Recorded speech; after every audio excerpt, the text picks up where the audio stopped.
about the biggest headlines and the biggest stories coming from our national dailies. Let's start from Punch, where let's take a look at the major headlines there. Rivers local government political demands annulment as Wike reasserts control.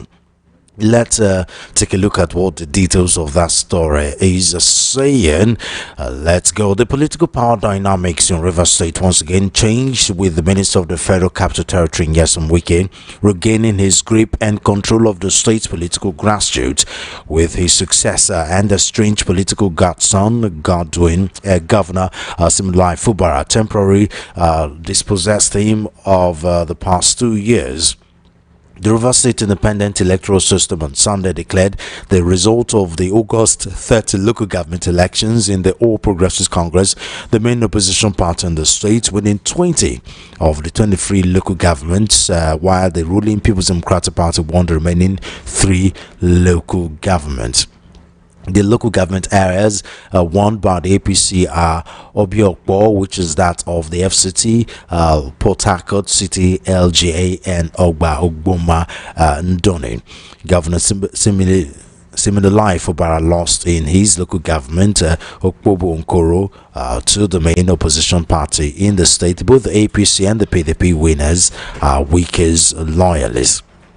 Okay, let's see what the other headlines are saying.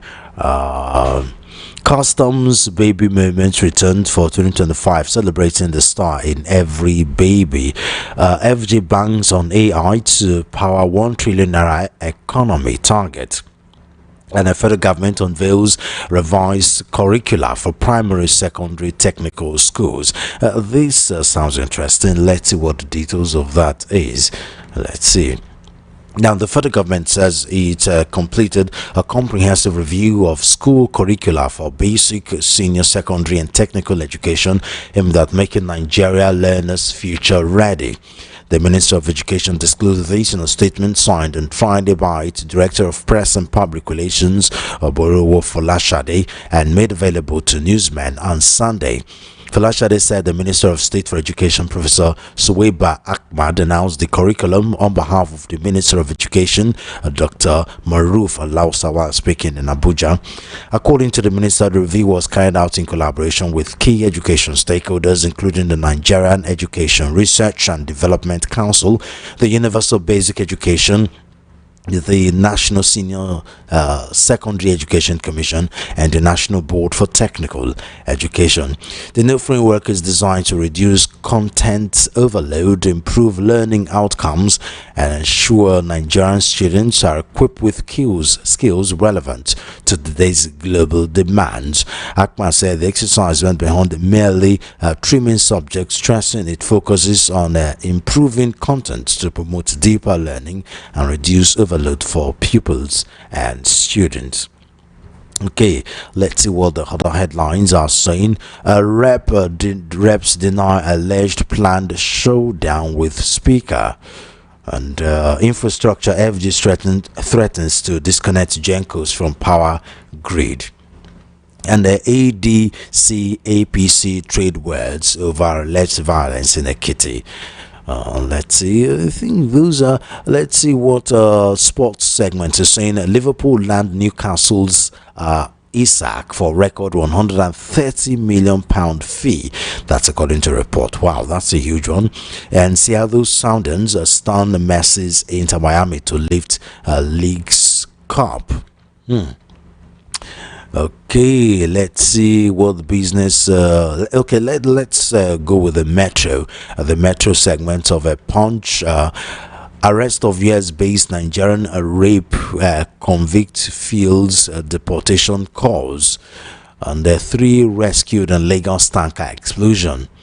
Lagos moves against waste violators, arrest offenders. And that to business segment, QTIC's Q1 profit plunges 81% to 56.9 million naira. That's the business segment. Okay, from the Punch, let's move over to the Nation, where the major headlines there is Idris, federal government projects spread fairly among 6 zones. Let's take a look at the details of that. That's a major story for the nation. Okay, here we go. Now, the President Bola Ahmed Tinubu administration has been fair to the 6 geopolitical zones in the distribution of the federal government project appointment and opportunities. Minister of Information and National Orientation, Mohammed Idris, said yesterday. He rose in defense of the government following insinuations of lopsidedness in project locations. In a statement, he listed the project and their value in each of the 6 geopolitical zones. From the data by the minister, Northwest 0.97 trillion naira. Over 40% of approvals given by the government in Tinubu took over power in 2023. Others are South 2.41 trillion naira, North Central 1.13 trillion naira, Southeast 407 billion naira, Northeast 400 billion naira, and Southwest 607 billion naira, excluding Lagos, insisting the administration has demonstrated commitments to balanced development and inclusivity since assuming office. Idris said, and I quote, "In the light of recent insinuations, half-truth and fake information being circulated, we find it expedient to make it clear that President Bola Tinubu's administration has been guided at all times by principles of fairness, justice, and equity in the distribution of federal government projects, appointments, and opportunities in the 6 geopolitical zones of our country." Let's see what the others. Now, there is also a renewed push for rehabilitation of the eastern corridor of the rail line from Port Harcourt to Maiduguri. In addition, over 1,000 primary healthcare centers have been rehabilitated across the country, underscoring the administration's commitments to human capital and social development. Okay, let's just end it there and see what the other headline stories are saying. From the nations, cleric, youth must be prayerful for Nigeria to grow.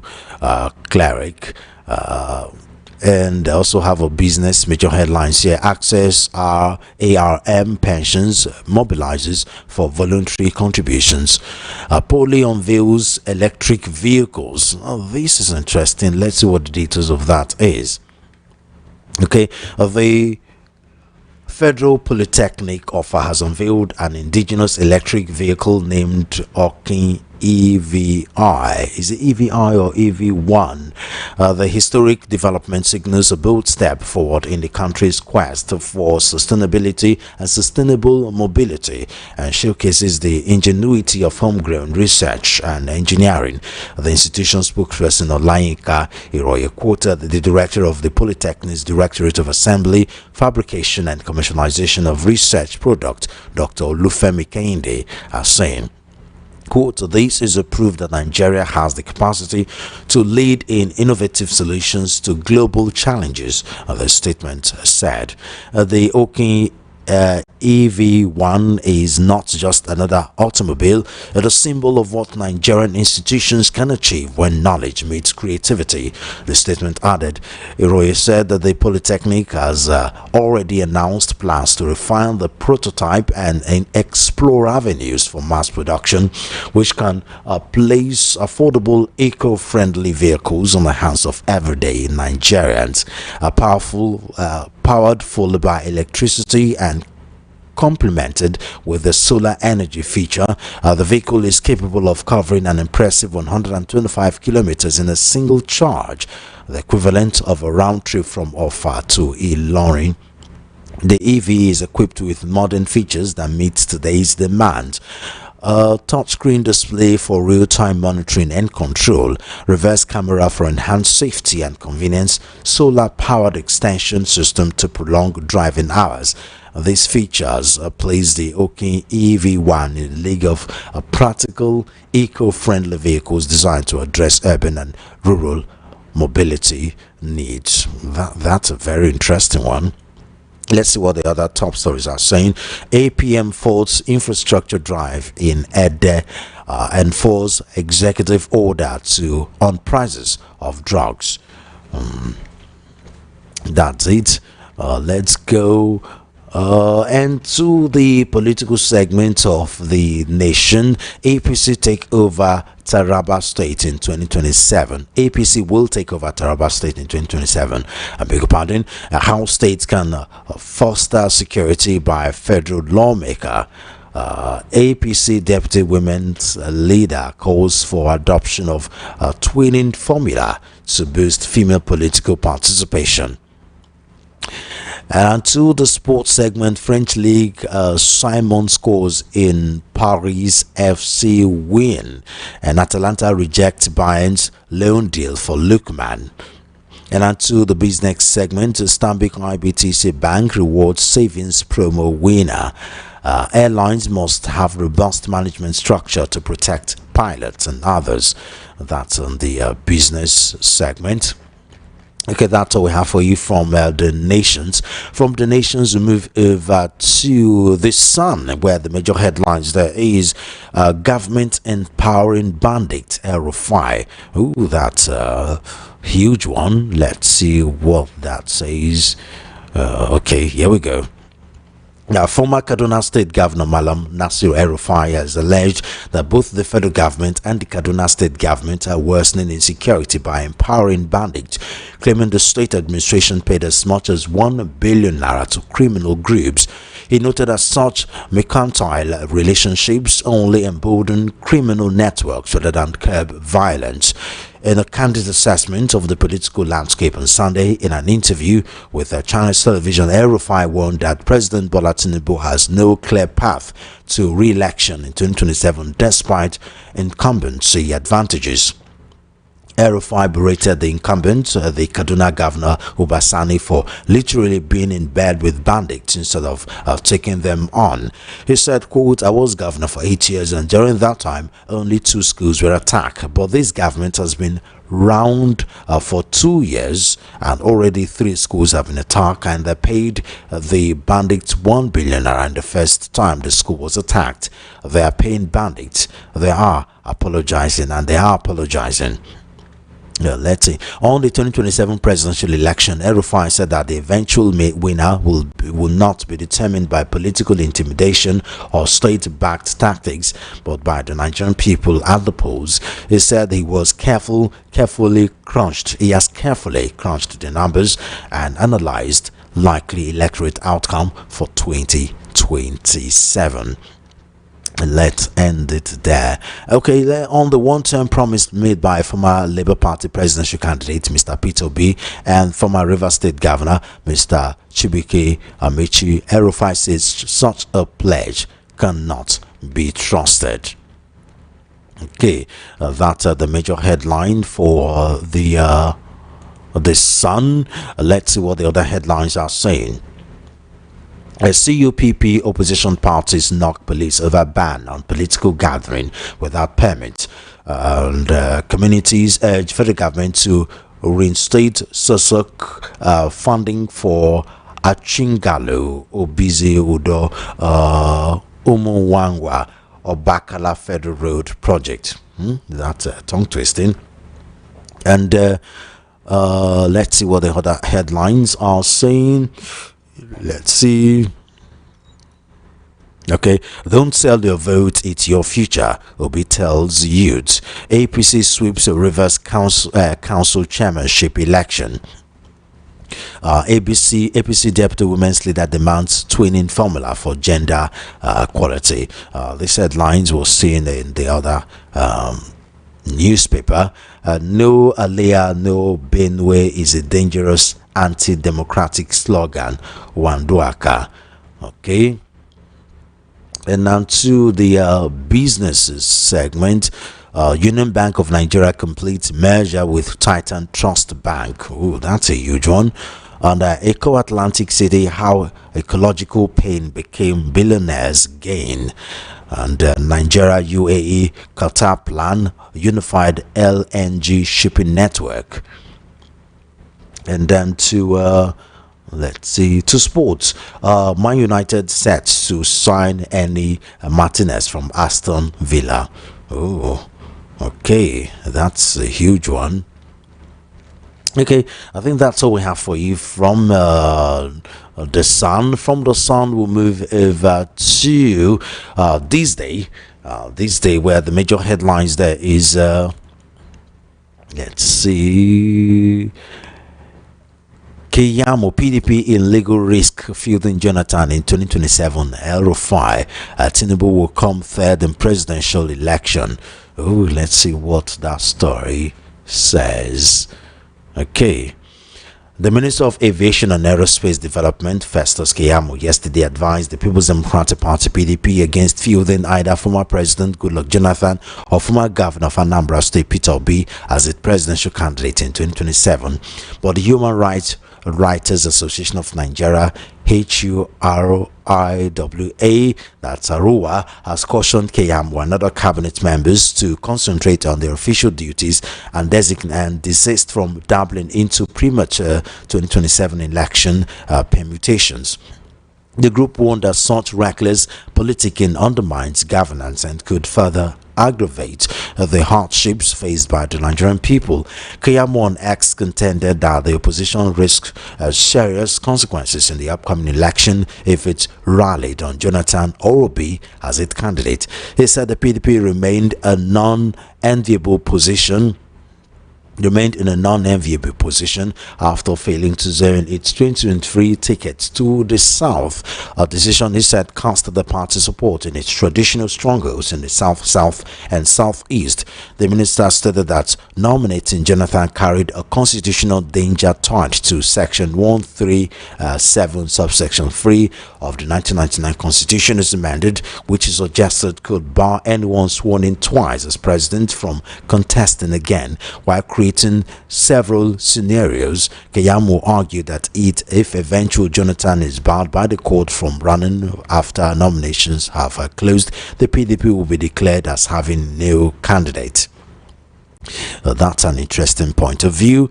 That's the major headlines from this day. Let's see what the other headlines are saying.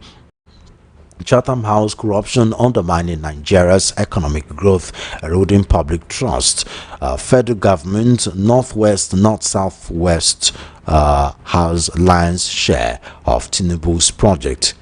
10 more Nigerian bestsellers, and Tinubu, Egbetuku, Makinde, Obaseki, others, and that's XIG Solomon Rase passes as 69.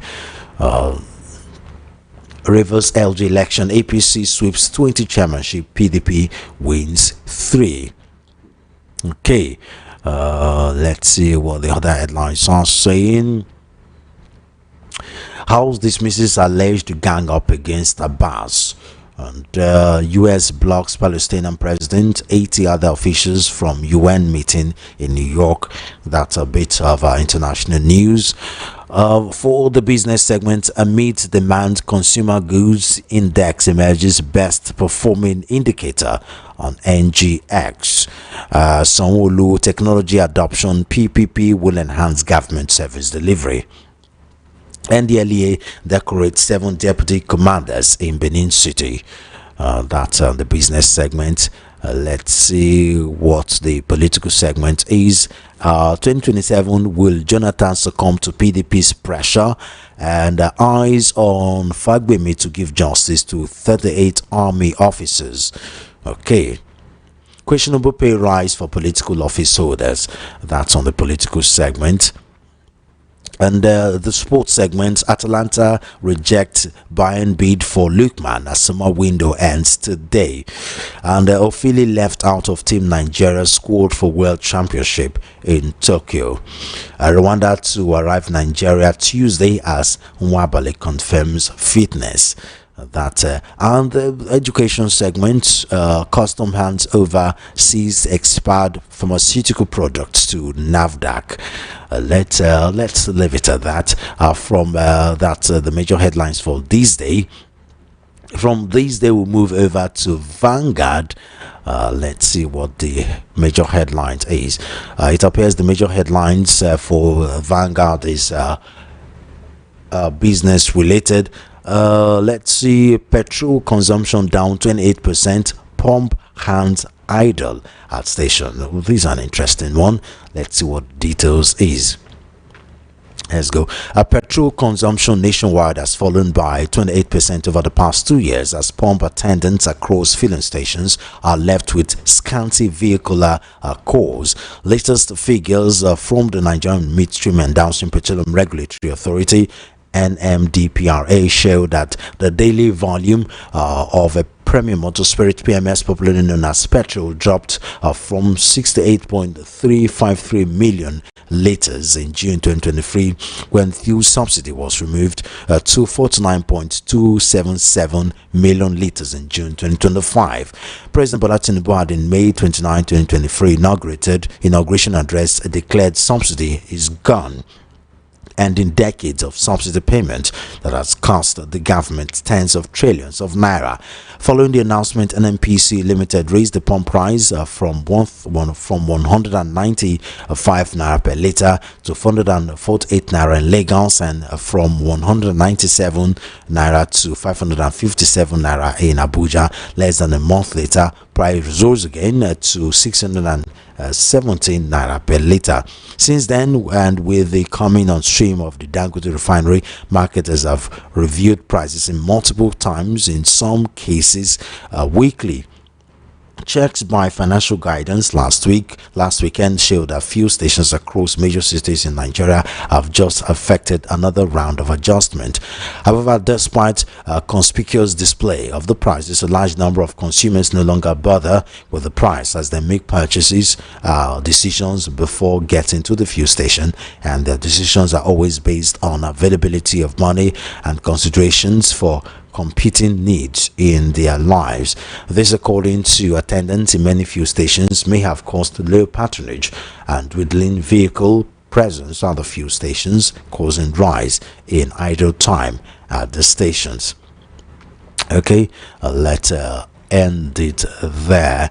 Let's see what the other headlines are saying. Still from Vanguard. Tinubu has been fair to all sections of Nigeria, according to headlines, according to federal government rather. Pretty much the same headlines we've seen from other newspaper. 2027 Keyamo warns PDP against fielding Jonathan Obi. Pretty much the same thing. And Pencom DG visit Labour House over funds crisis. Dangote Group mourns Fina's sister, says India treatment was arranged before her death. How Oshibajo clashed with DSS over Suarez detention. Ooh, that looks interesting. Let's see what that says.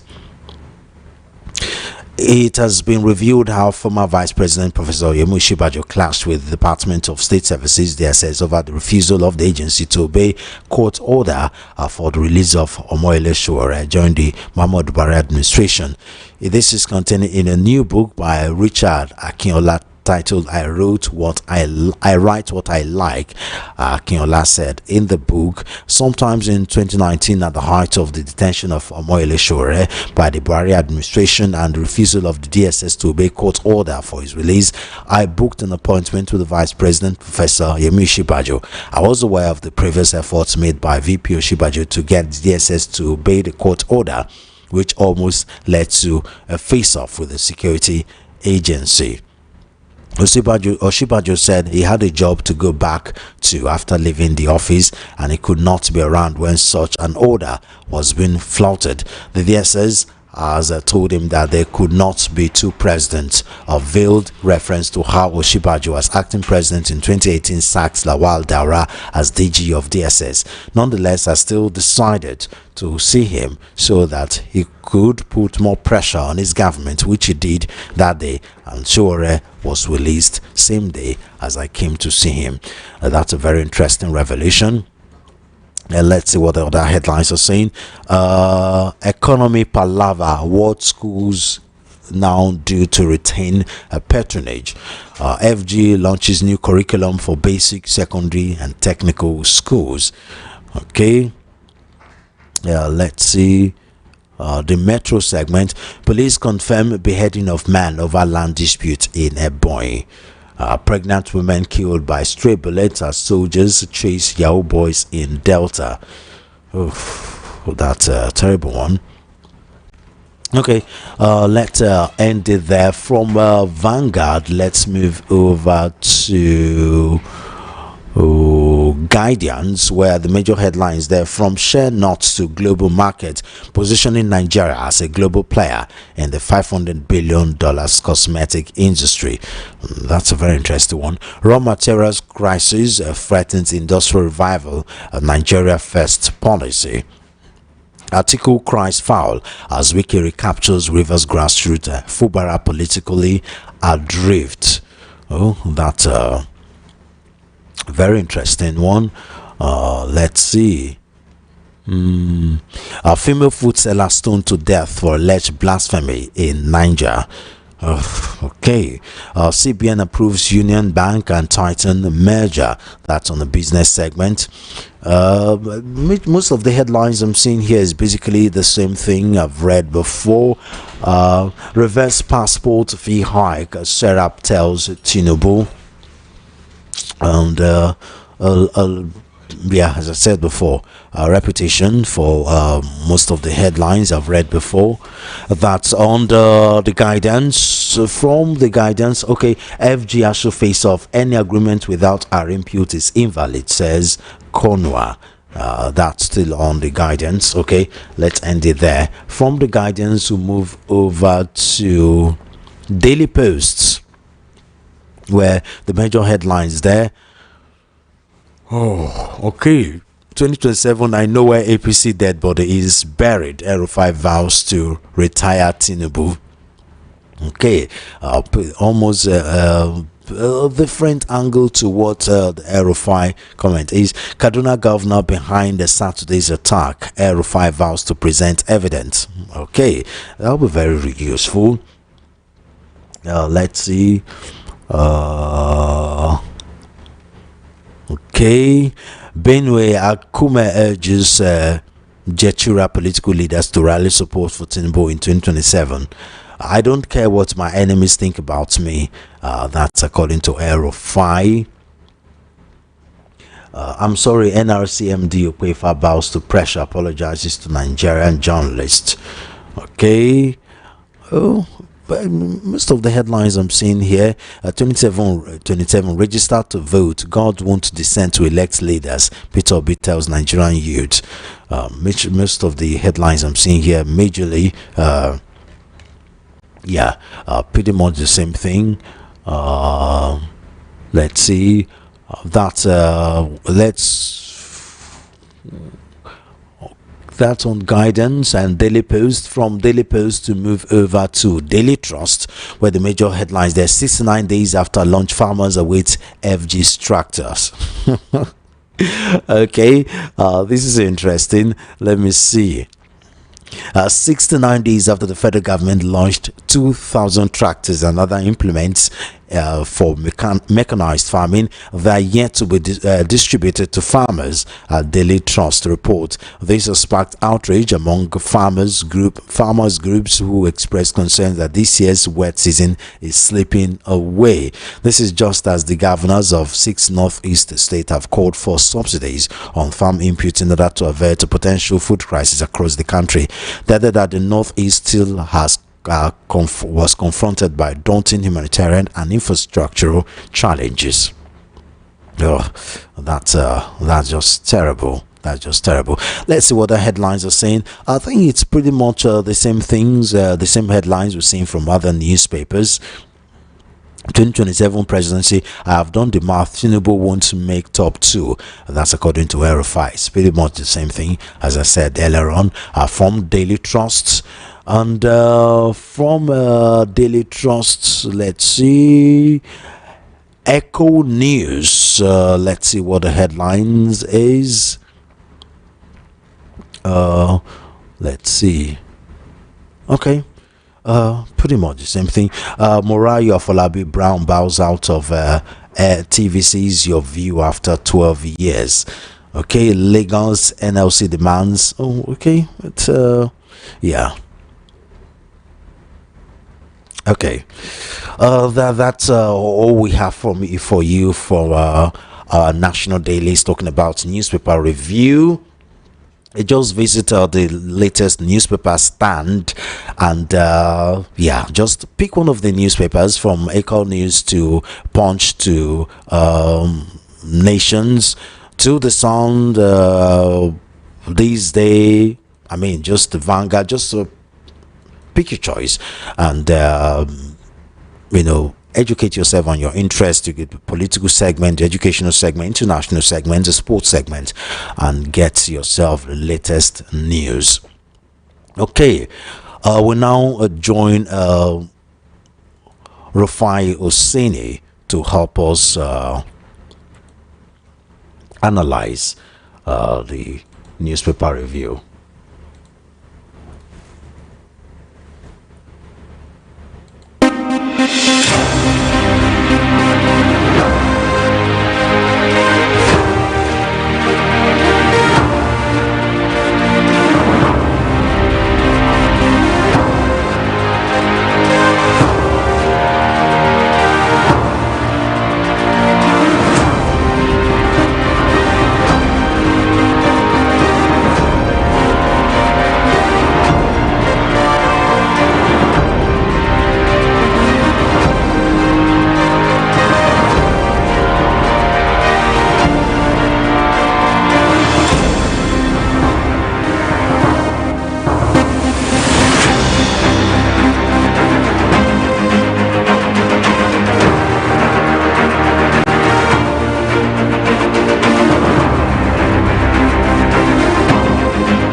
You see, if democracy is going to work in Nigeria, it must work in an atmosphere where we remove hypocrisy.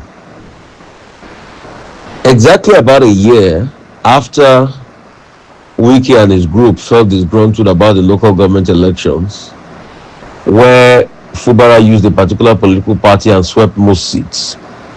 The same thing that Wiki and his group complained about, they have successfully done that now.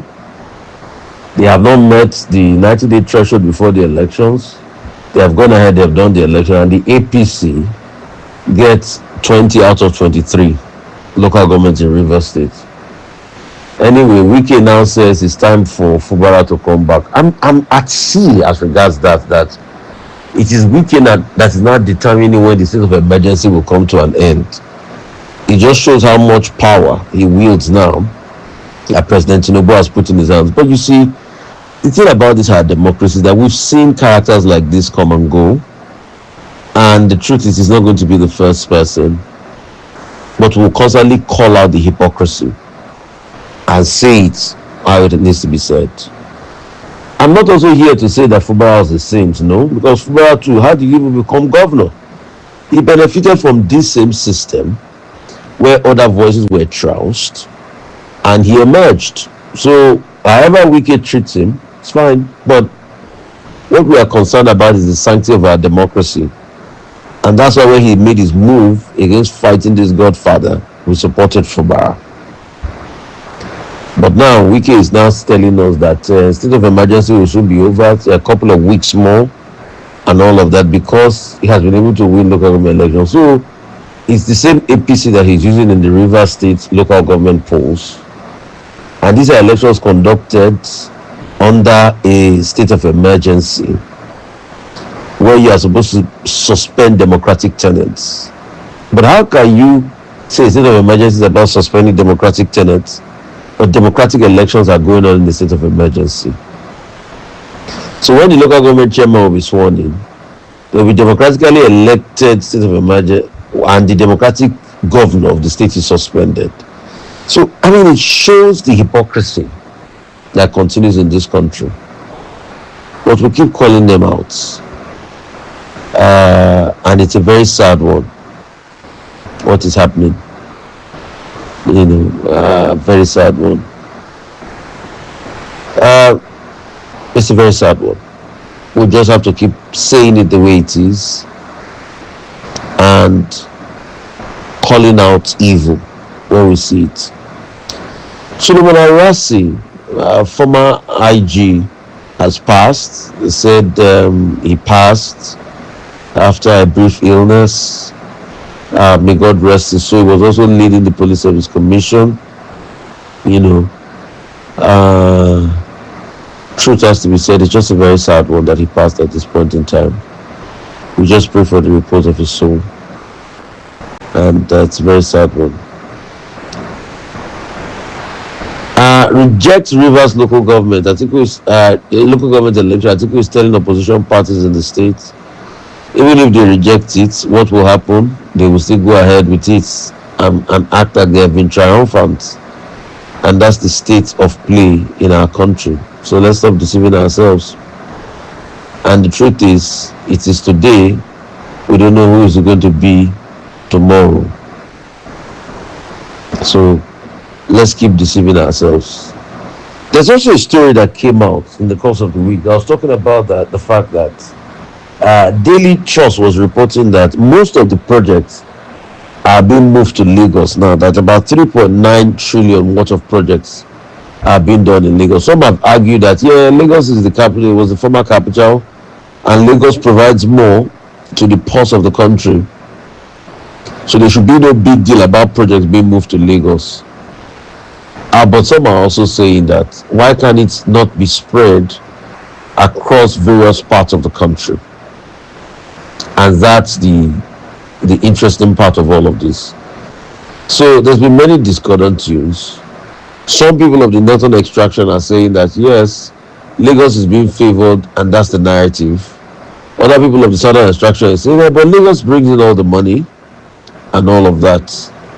So we are seeing all this back and forth panning out.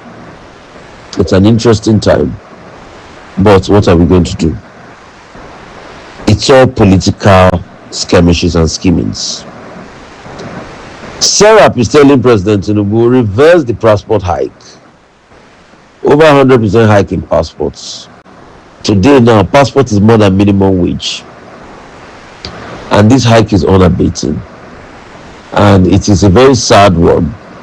That how people are, despite the fact that people are shouting about cost of living, and people are shouting about how things are difficult and sad for a lot of people in the country, we are hearing hikes from governments, passport hikes, and the likes. We issued about 4.5 million passports. They say they want to improve efficiency and effectiveness.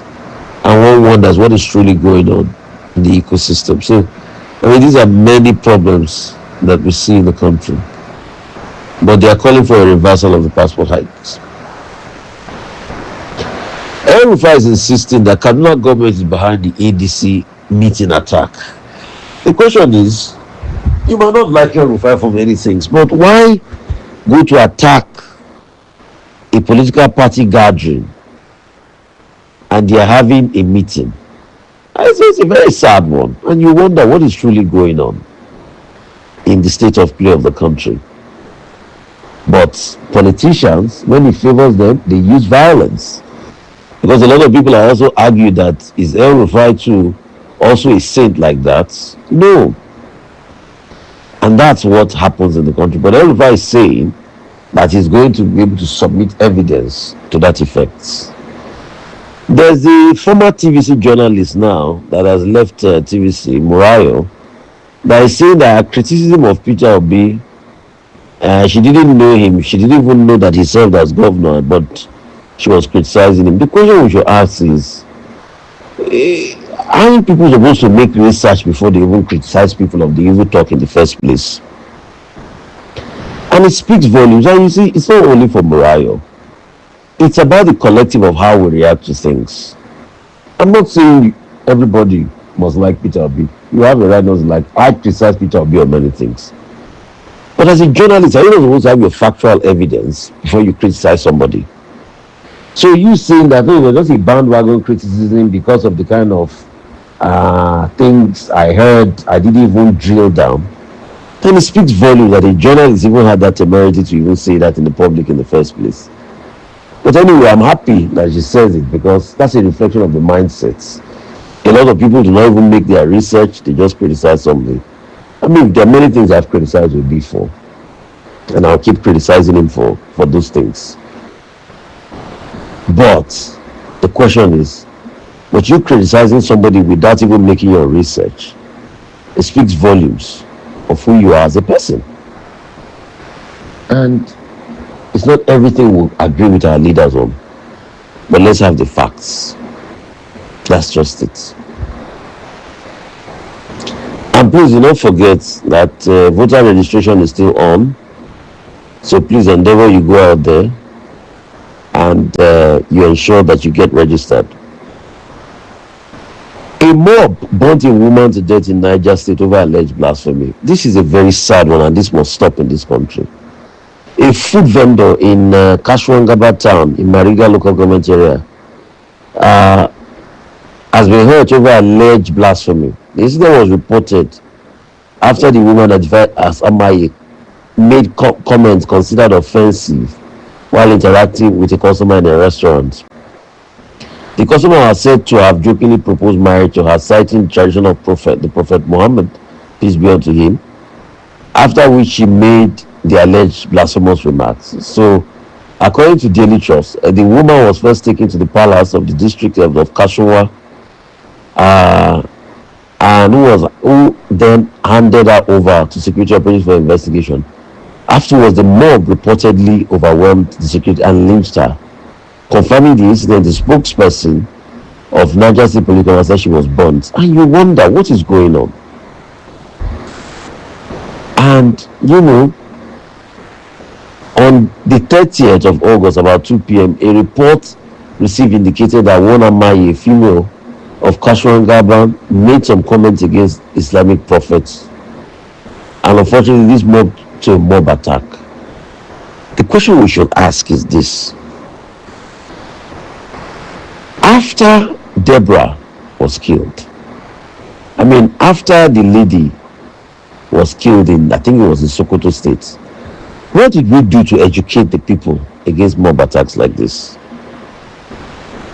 Will it be justified to take another person's life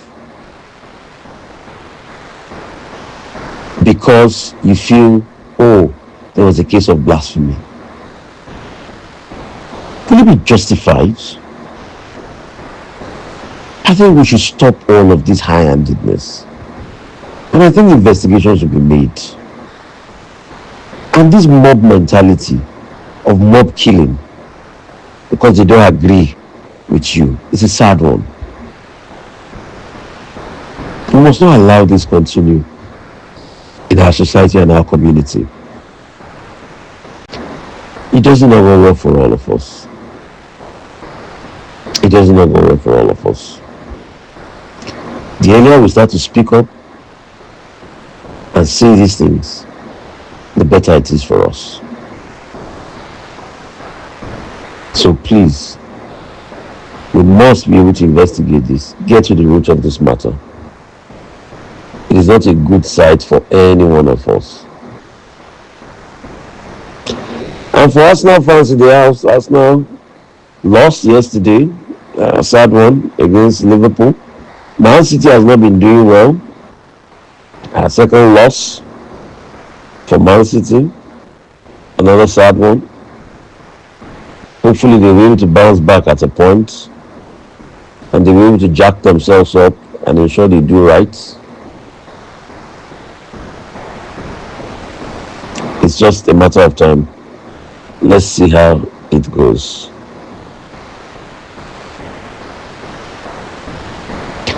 Boko Haram terrorists have killed 5 farmers in Borno. That's another story making the round. So when the government is talking about insecurity is reducing and all of that, we should also look at the plight of people and the pain and the chaos that they're going through. There's been a lot of killings, a lot of hurts, a lot of scandal. That was Rufai Husseini analyzing our newspaper review.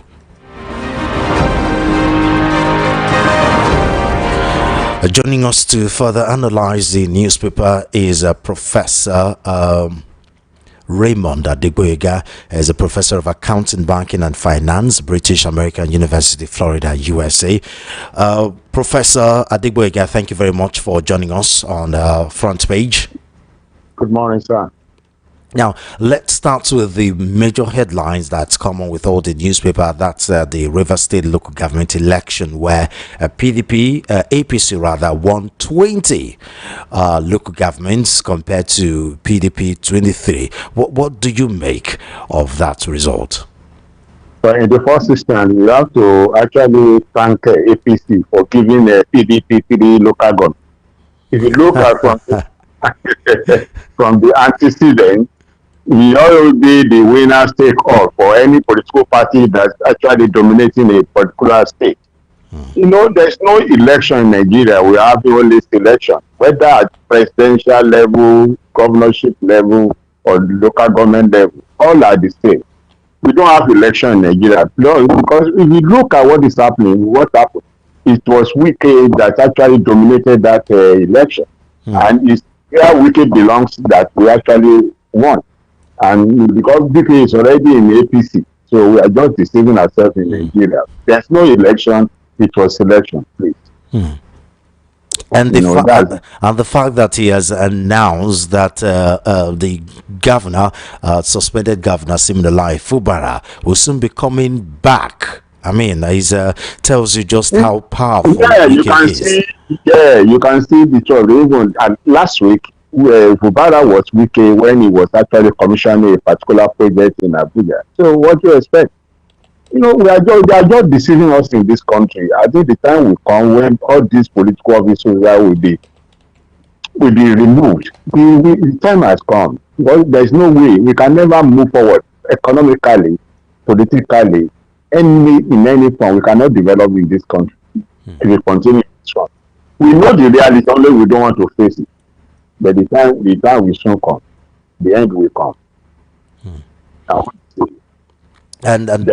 and this is a backbone, as it were, to what 2027 is going to be. No, what we expect in 2027, there's nothing that will happen. Because if I look at it, the way they are moving up and many people are joining APC is now becoming the reality that people, because of the poverty, because of the hunger, because of the desperation, a lot of people are moving to APC.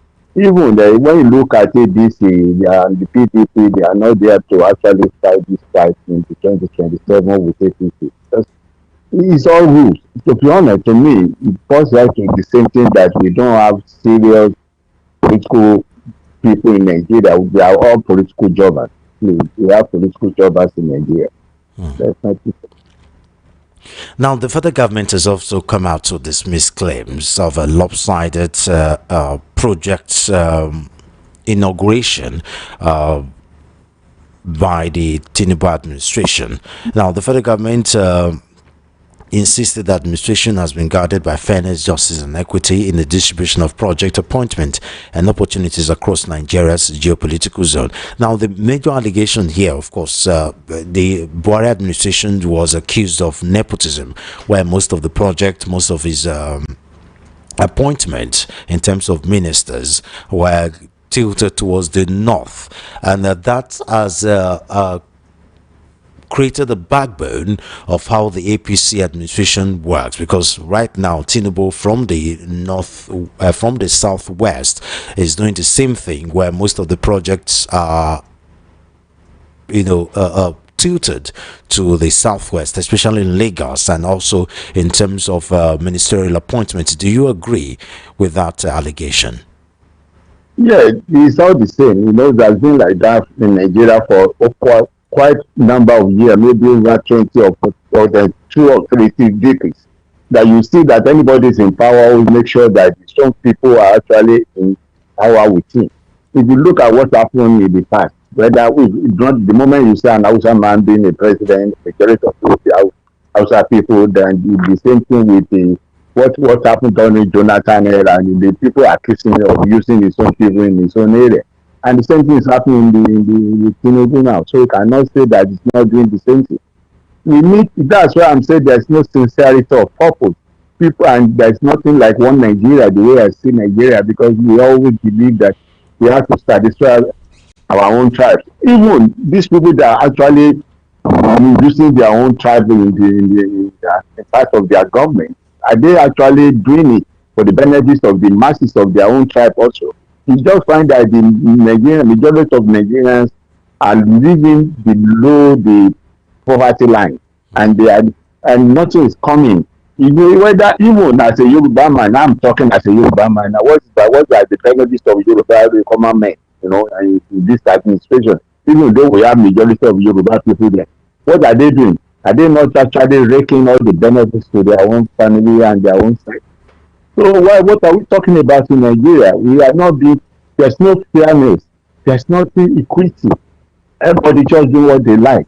I'm telling you, this present administration is not quite different from the past administration we have in Nigeria. They're all the same. We need to have a change of party. We need to have a change of people. Majority of people in Nigerian politics are political jobbers, and they are just deceiving us. We need, the reality should come up. Please. Enough is enough. Enough is enough.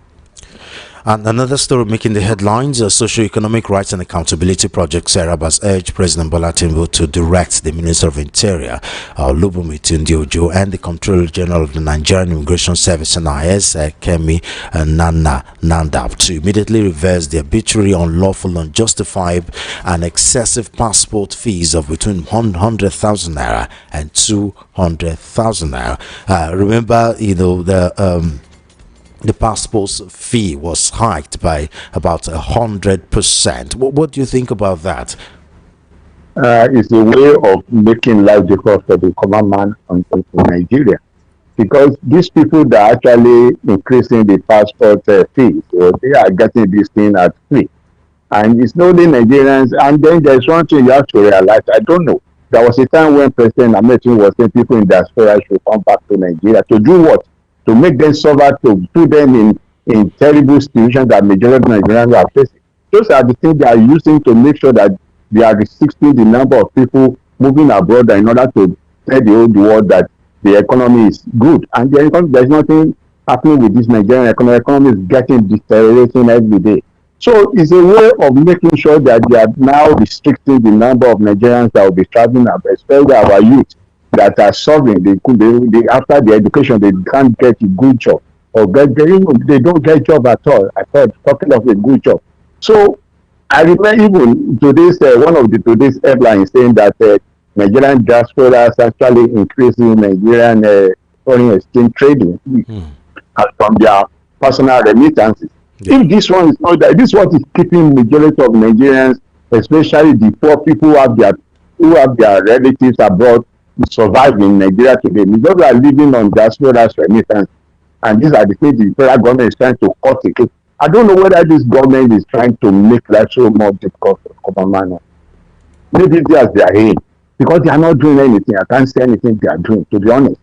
Because the corruption continues to entrench in Nigerian economy. It's a disease that needs to be stopped. Even you have to look at what is happening with WAEC and JAMB technical glitches.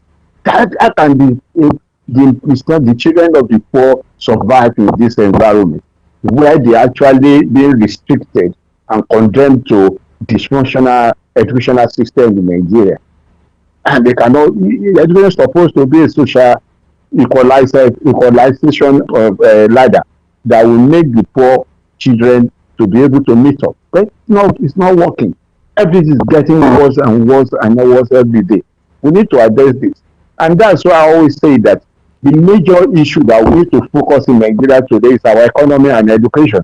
The moment we get those two things right, but we cannot get there because of leakages of corruption, it's too high and it's too much. This present government is busy doing nothing. I'm sorry to say. Yes.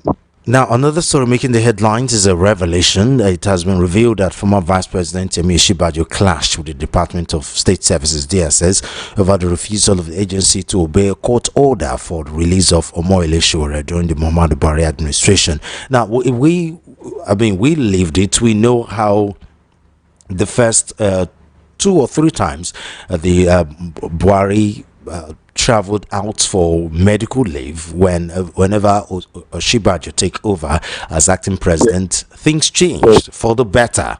And then, well, let's just say it went downhill from there, because after 1, 2, 3 times, the president stopped making the vice president acting president, where he basically started governing from wherever and he decides to travel.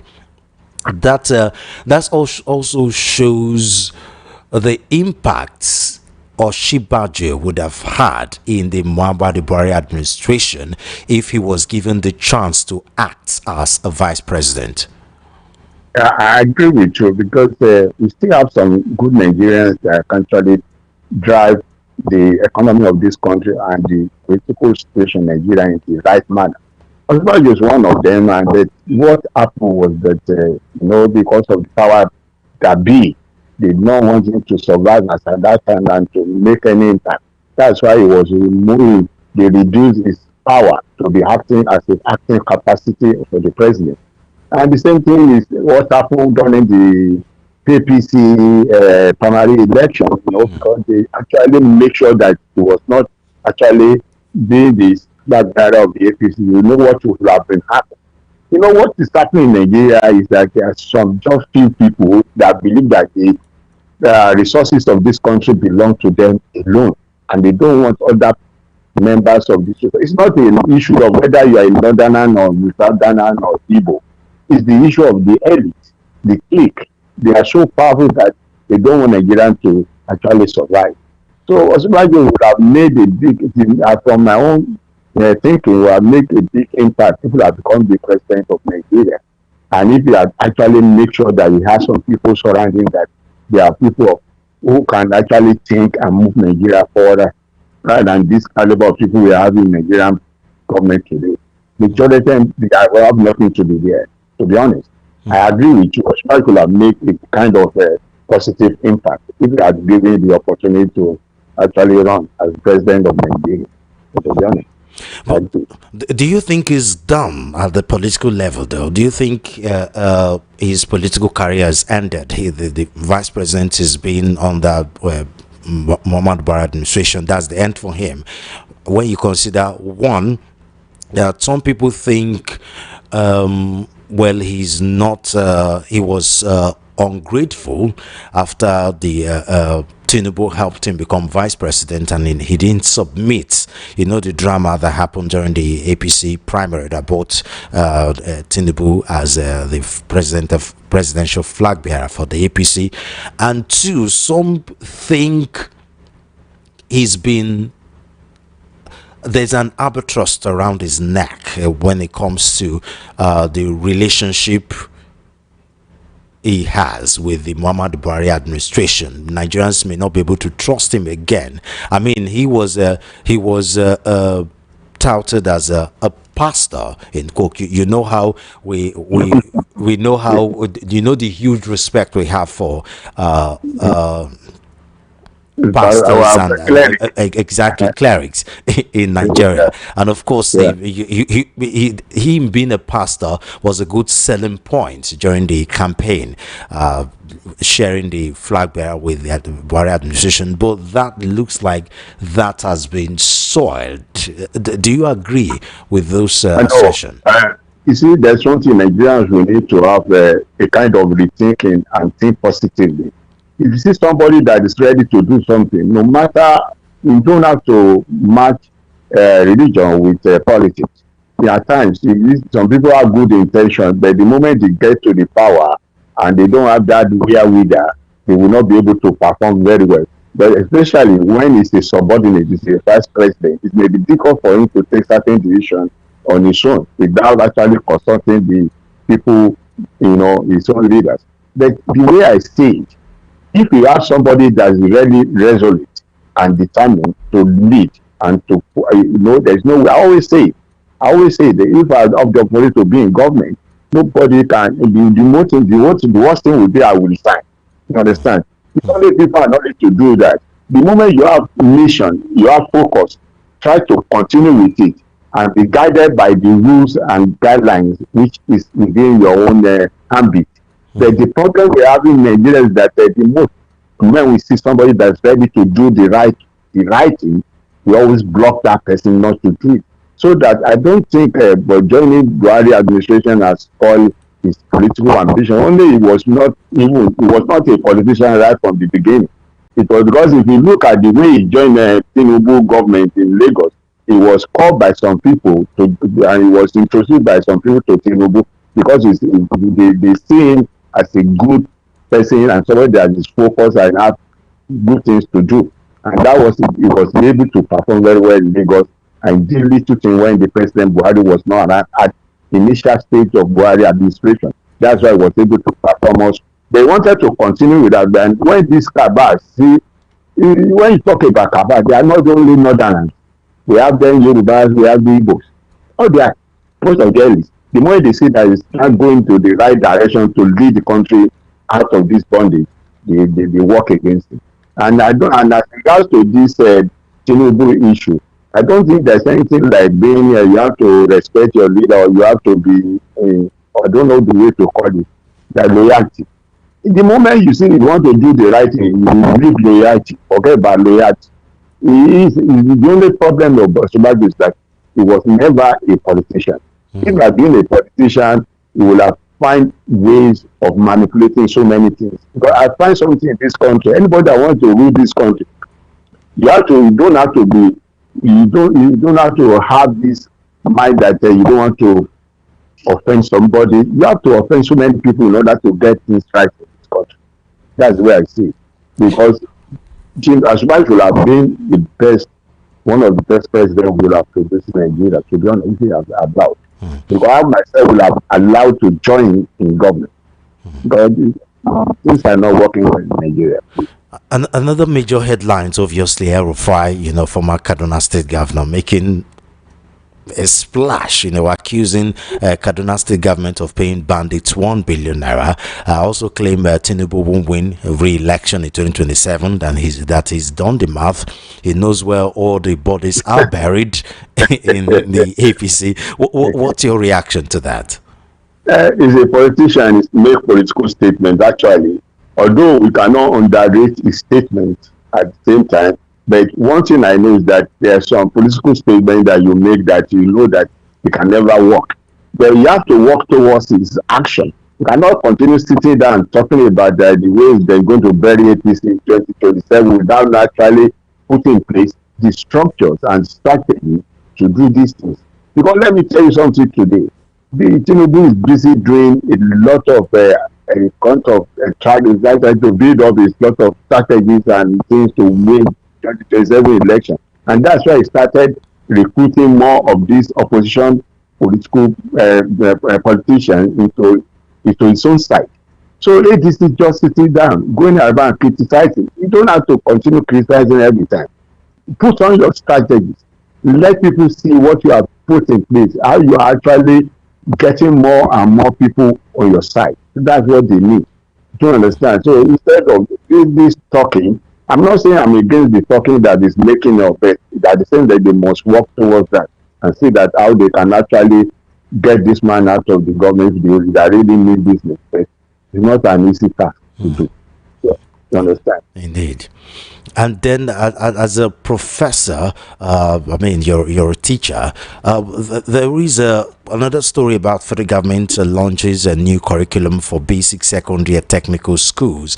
I'm trying to see details of some of the curriculum here. I mean, it's complicated. You must have seen the story. What do you think about that? You see, I always say times without number that we can never get out of this our issue of the technical issue without actually addressing our technical schools. We need technical colleges in Nigeria, but the problem is those people that actually manage the educational system in Nigeria. I don't know why they are doing this. Maybe majority of them, they have no business to be there because before you put in curriculum, you have to see what are the factors and what are the things that happen within the Nigerian economy and the system. What are the things that we need that our students can actually learn so that it will be of useful to the economy. But they are not doing that because you just see they always model up curriculum, not only for technical school, even our whole educational system itself. If you look at the structure, if you look at the curriculum, they are to be out of place and they are not in consonance with present situation all over the world. We need to have a change of mind. Even if you look at, we are talking about curriculum. What about the structure itself? Look at the schools. Look at the learning aids. Most of them are not available. Most of them, you see, the corruption is too much that you look at our secondary school especially, they are now asking the children to bring tables and chairs. It's ridiculous in this present situation in Nigeria at this level. And that's why the this SDG, Sustainable Development Goals, if you look at, they have rated Nigeria so low again as at 3 days ago. We are not in line with other African countries that are moving towards social development goal 2030. Because of what? Because we lack in education, we lack in health, we lack in employment, we don't have productive employment. Now, So I've seen details of some of the changes. Yeah, at the primary level, primaries in primary 1 to 3 will take 9 to 10 subjects, while those in primary 4 to 6 will offer 10 to 12 subjects. Senior secondary school will take 12 to 14 subjects, while senior secondary school will take 8 to 9, and technical schools 9 to 11 subjects. I mean, this is more theory to be pile and pile. yeah, that's what I'm saying. We need to put, when you look, to be honest, we have so many Nigerians that are highly talented that they have the skill, especially in technological issue. We have some of that. If you look at our young ones, the way they are actually doing so many things, even locally, you will see that they have that potential. But we don't have to expose them to more of these theoretical issues. But we need to make sure that how can they be used this thing practically. You look at some, I learned that some countries like Burkina Faso, what they did is that they bought all this technology from developers. Let's get back to who is who. Let's get back my people. We need to move ahead. And so Nigeria, they say we are giant, we are not giant, to be honest. So there are so many things happening in this country that I believe we need serious people, especially responsible people in government in Nigeria. So the educational system is getting worse and deteriorating every day. And finally, before we go, a female food seller stoned to death for alleged blasphemy in Niger State. We're still doing this thing in this country. All still relies on bad governance in Nigeria. Stoning to death for blasphemy. Yeah, for that to happen, people are lawless in Nigeria, and the reason is not bad because we don't have serious police in Nigeria, and our security is very, very porous in Nigeria. That's why you have noticed. Because if it's a country that is well organized and we have good policing, I don't think something of that nature will happen. In the first instance, people will be prepared to do that because they will know they will be arrested. And immediately something of that nature is happening. It cannot happen within 30 or 40 minutes. You should have called the police and the police should have been there. Actually, it goes to that level. But the problem we have in Nigeria is that we don't have good government in Nigeria. The governance is too bad that people do what. President, where you calling from? Sorry? From Ogun State. From Ogun State, okay. Yes. Your name, I didn't get that, please. Kenneth. Okay, Kenneth.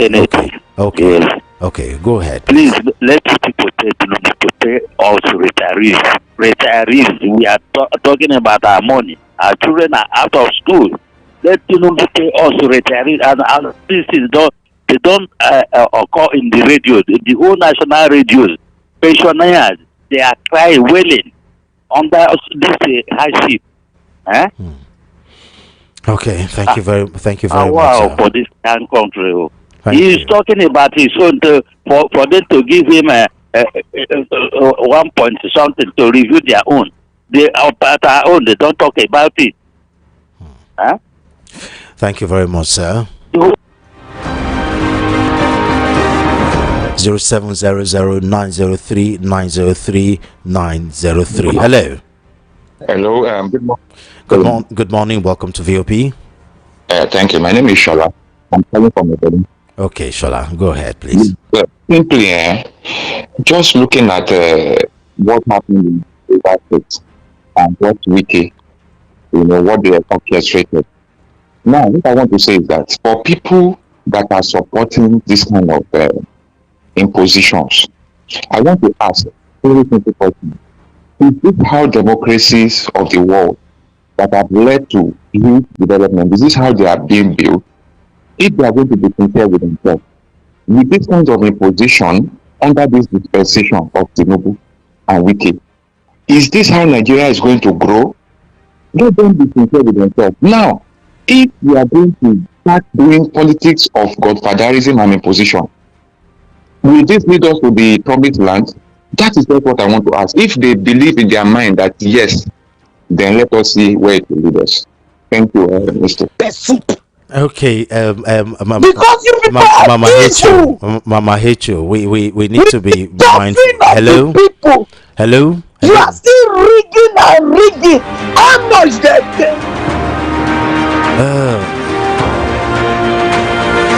People, Nigerians. Why are we the way we are?